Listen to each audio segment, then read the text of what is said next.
Technology Exposure Impacting Language Acquisition by Nico George. So the goal of this proposal is to run an experiment on how this quick evolution that's led to the mass exposure of content and media has affected the language acquisition process for children. As we know, the accessibility to grasp content has just multiplied in the last decade. When I was a kid, I really couldn't get my hands on anything besides TV, which back then came from, one of those big fat televisions. But throughout the recent decade, it's expanded not just media and YouTube, but tablets, smartphones, iPads, streaming services, streaming platforms, as well as the massive online gaming market, which could be utilized on all those electronic devices I just listed. This proposal is to better understand how all this exposure affects the language acquisition process. Language acquisition.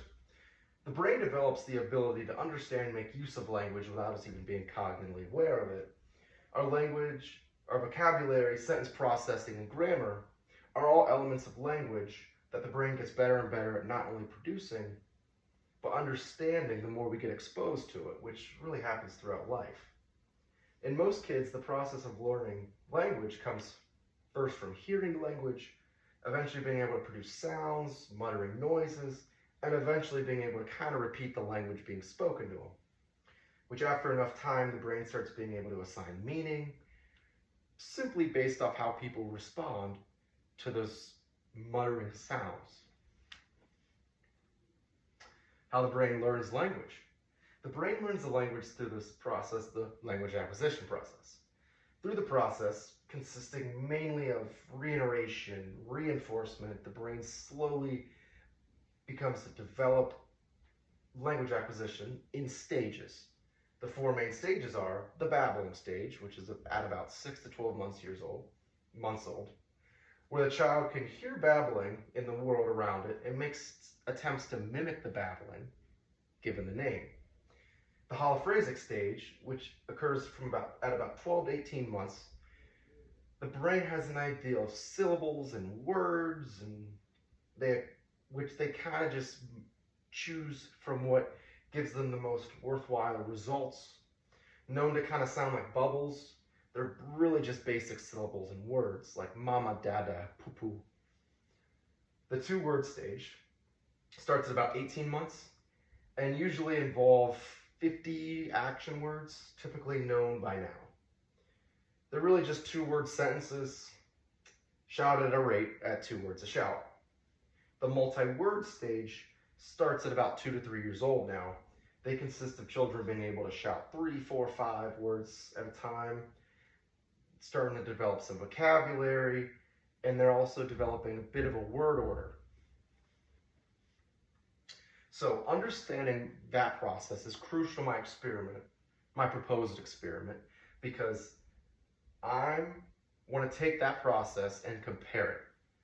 So first, I want to identify any outside influences on language and the language acquisition process for the control group, which in this case is going to be children raised in the late 90s, early 2000s, which really is going to be anything besides in-person language, which really just comes down to TV, radio, maybe like early Nintendo, but that's still only in rare cases. And then I want to be able to measure that and give that a number, and an average number that kids then will be exposed to language besides language that's actually being spoken to them. Secondly, I want to identify any outside influences on language in the experimental group, which in this case is going to be children born in the last 2 to 4 years, aka anything besides in-person language, which would be the TV, the iPads, the laptops, the parent's phone, those kinds of things. Third, and be able to put a number to it and give that numerical results.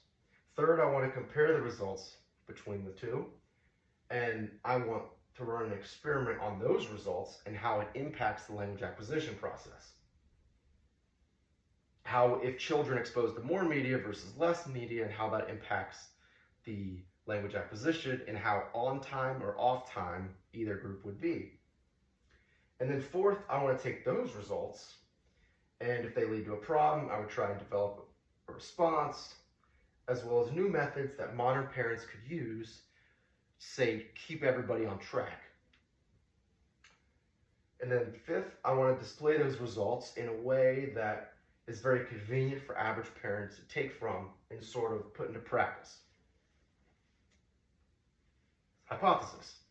So my hypothesis for this study is that the experimental group, the new age children, will have a massive increase in media, of course, which will have some impact on the exposure they get of spoken language, which will have an impact on the language acquisition process and the timing of the stages. The lack of spoken language and the increase in digital media will lead to differences in how the language acquisition process goes and how long it takes.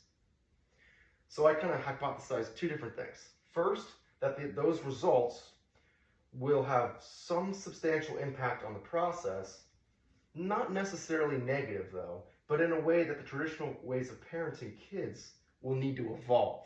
So it's not that it's a negative thing, it just needs to change a little bit. And then the second hypothesis is that the results will lead to an increase in media, which will increase the process in a negative way. And since language is best, learned through spoken word, and since the amount of spoken is down, the amount of digital goes up, I think that new methods will need to be put in place to offset that, whether it's limits of digital time through certain ages, or just increasing spoken word, which may be forgotten. And here's my citations. And that's my proposal.